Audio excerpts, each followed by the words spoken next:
اليوم معانا الأخت لطيفة من تونس. أهلا بحضرتك. اهلا بيكي عسلامة. أهلا بيكي، اتفضلي. انا لطيفة من تونس.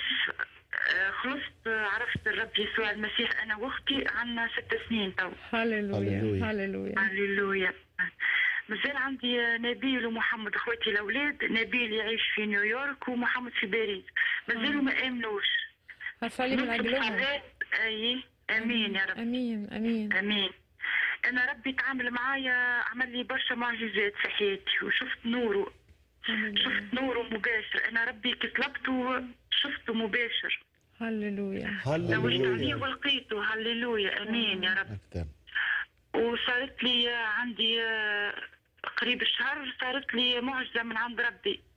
أنا تعرضت للجلطة دماغية وتشلت إيدي وساقي اليسار ووحدي في الدار. أنا مانيش متزوجة، عمري 47 سنة. ونشكر ربي الداخل. أنا طلبته وقلت له يا ربي أنا واثقة فيك إنك أنت قلت تتداخل سريعا. يا ربي اشري لي، أنا في حاجتك توا، المسني بروحك القدوس.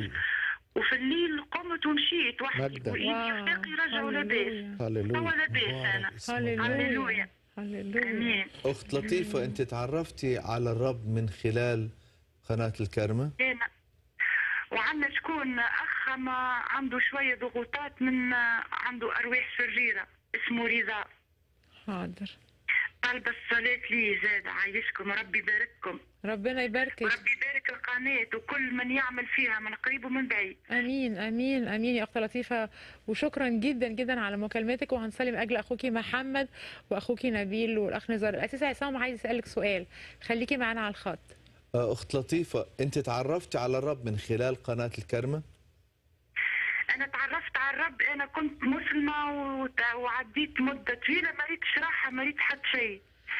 يا أخي صليت وطلبت ربي، قلت له أنا لوج عليك، نعرف اللي أنت موجود، أما أنت شكون؟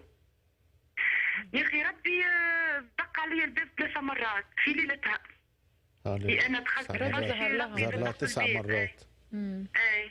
رب ظهر لها مباشر. وربي بدا يتعامل معايا. مشيت الكنيسة في تونس وشفت برشا حاجات. بعد أنا كي قبلت ربي شفت حاجات كبيرة، شفته ربي مباشر. وبعد ربي طلب مني اني نعتمد في رؤية، يلزمني نتعمد وتعمدت والحمد لله. شكرا ربي سبحانه. لك المجد يا سيد الرب. يعني تعرفت على إلهنا حي بنفسه. لحاله. إلهنا حي. أخت لطيفة، أنت إناء مختار من الرب. لما الرب يظهر لك بذاته أنت إناء مختار. الرب اختارك أنت من وسط العائلة حتى تكوني أنت سبب بركة لبقية أفراد العائلة. ربنا يباركك يا أخت لطيفة.